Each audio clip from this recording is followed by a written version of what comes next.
1905 സ്വദേശി ചിത്രകലാ പ്രസ്ഥാനത്തിൻ്റെ അമരക്കാരനായിരുന്ന അബനീന്ദ്രനാഥ ടാഗോർ ഭാരതാംബയുടെ ഒരു ചിത്രം വരച്ചു. അതിനു മുൻപ് തന്നെ ആനന്ദമഠം രചിച്ച ബങ്കിം ചന്ദ്ര ചതോപാധ്യായ ഉൾപ്പെടെയുള്ളവർ ഭാരതാംബയുടെ ചിത്രം വരച്ചിട്ടുണ്ടെങ്കിലും അബനീന്ദ്രനാഥ് രചിച്ച ചിത്രം സകലരുടെയും പ്രശംസയ്ക്ക് പാത്രമായി. തികഞ്ഞ ഭാരതീയ രീതിയിൽ തന്നെയായിരുന്നു ആ ചിത്രം രചിച്ചത്.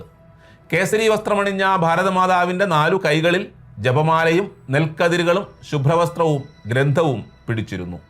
ചിത്രം കണ്ട ഭഗിനി നിവേദിത ഇങ്ങനെ പറഞ്ഞു: ഭാരതത്തിൻ്റെ ഹൃദയം ഈ ചിത്രത്തിലുണ്ട്. എനിക്ക് കഴിയുമെങ്കിൽ ചിത്രത്തിൻ്റെ ആയിരക്കണക്കിന് പകർപ്പുകളെടുത്ത് രാജ്യം മുഴുവൻ വിതരണം ചെയ്യും.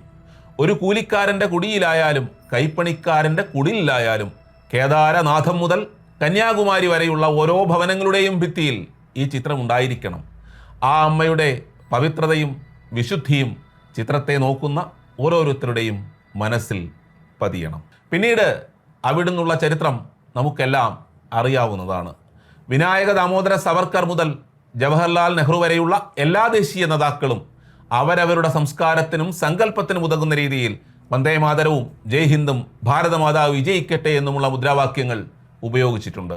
തന്ത്രശാസ്ത്രത്തിൽ പറയുന്ന സ്വശിരസ് മുറിച്ച് കരത്തിലേന്തി നിൽക്കുന്ന ഛിന്നമസ്താദേവിയുടെ രൂപത്തിൽ മുതൽ കാരുണ്യവതിയും സർവലോകാഭയങ്കരിയുമായ ലളിതാദേവിയുടെ രൂപത്തിൽ വരെ ഭാരതമാതാവിനെ വരച്ചിട്ടുണ്ട്. ഭാരതമാതാവിന് മുന്നിൽ സ്വന്തം ശിരസ് സമർപ്പിക്കുന്ന സർദാർ ഭഗത് സിംഗിൻ്റെയും നേതാജി സുഭാഷ് ചന്ദ്രബോസിൻ്റെയും ചിത്രങ്ങൾ ഒരു സമയത്ത് വിപ്ലവ പ്രസ്ഥാനത്തിൻ്റെ രഹസ്യ ലഘുലേഖകളിലെല്ലാം അച്ചടിച്ച് വിതരണം ചെയ്തിരുന്നു. 1936 വാരാണസിയിലെ ഭാരതമാതാ ക്ഷേത്രം ഉദ്ഘാടനം ചെയ്തുകൊണ്ട് ഈ ക്ഷേത്രം എല്ലാ വിഭാഗം ജനങ്ങളുടെയും തീർത്ഥാടന കേന്ദ്രമായി മാറട്ടെ എന്നാണ് മഹാത്മാഗാന്ധി പറഞ്ഞത്.